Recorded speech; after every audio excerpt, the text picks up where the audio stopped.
Peated Hoppy Rye Strong thing. Time to taste. It's carbonated.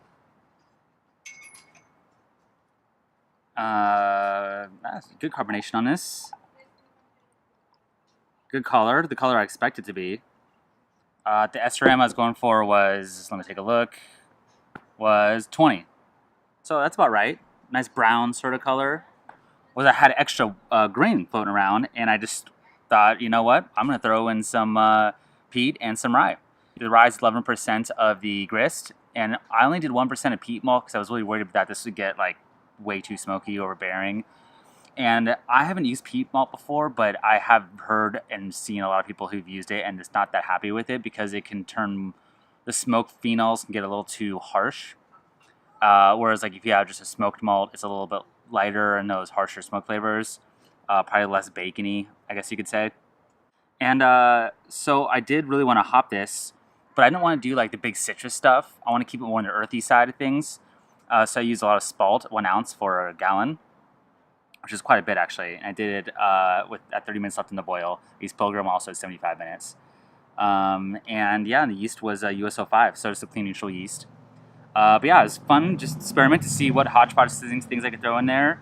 Not a style, obviously. So yeah, we'll see what kind of smoke, we'll see what kind of rye I get out of it, we'll see what kind of hops I get out of it.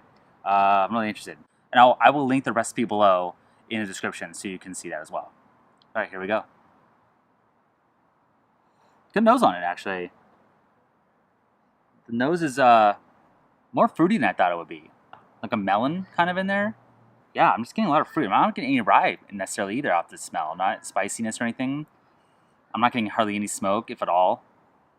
In fact, I'm getting no smoke at all. Wow, it's interesting. The kid's not having a good time.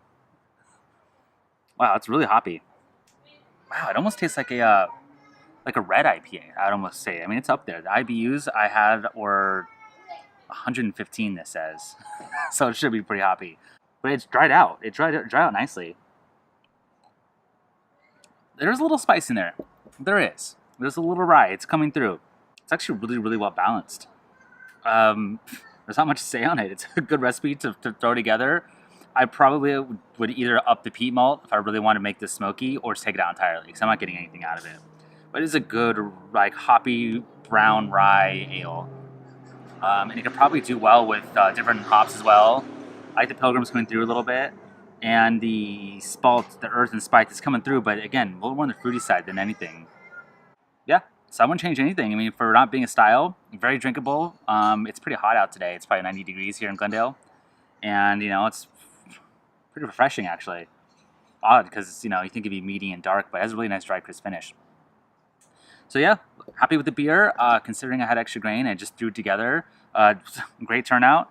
And I want to do things like this more in the future. We'll just kind of wing a recipe.